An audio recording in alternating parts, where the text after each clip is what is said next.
Tekereza isi yasenyutse burundu, aho amazi n'ibiribwa ari zahabu, aho ubuzima ari urugamba rwa buri munsi.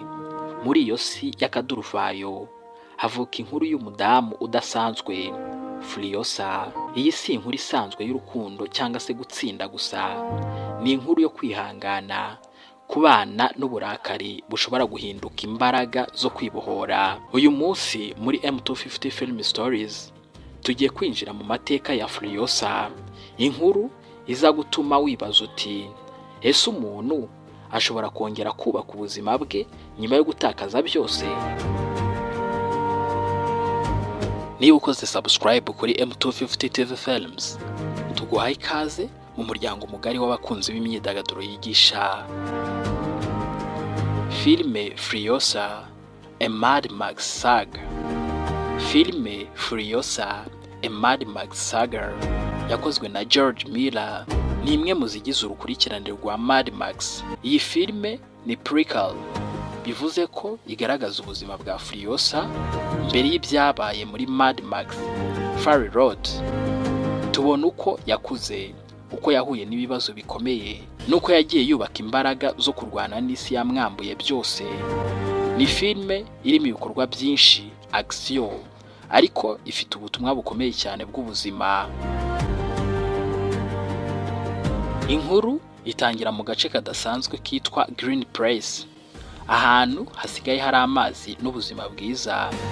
Furiosa akiri umwana hafatwa n'agatsiko k'abanyabyaha bayobowe na The Mentos, ukinwa na Chris Hemsworth.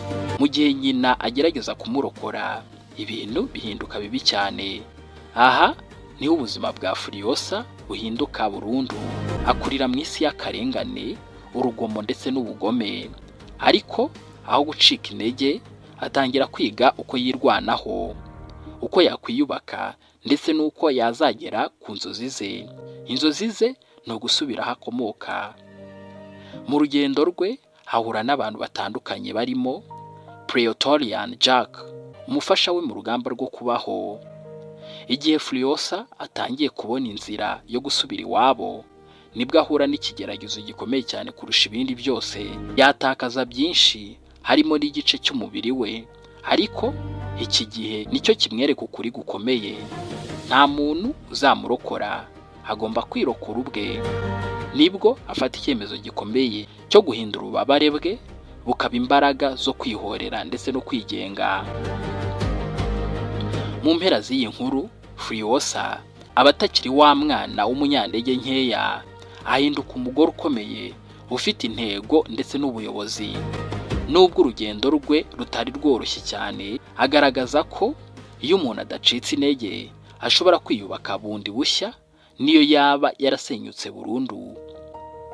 Iyi filime ni nziza, uzayirebe, ariko ntabwo twasoza tutarebeye hamwe amasomo ayishamikiyeho, main life lesson. Iyi filime Furiosa itwigisha ibintu bikomeye cyane. Ubuzima bushobora kukugerageza bikomeye, ariko ntibivuze ko burangiye. Ububabare kandi ushobora kukubaka aho kukurimbura. Kwihorera sibyo byonyine, ahubwo kwiyubaka nibyo gutsinda nyako. Nubwo watakaza byose kandi ushobora kongera gutangira bushyashya. Sometimes your greatest pain becomes your greatest power. Iyi nkuru ya Furiosa itwigisha iki? Ese wowe ni iki wakora mu buzima bwawe uramutse uhuye n'ibibazo nk'ibyo?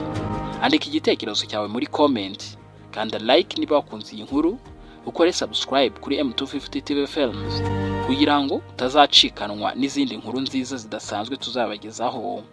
M250 Film Stories ntabwo tureba filime gusa, tuzivanamo amasomo y'ubuzima.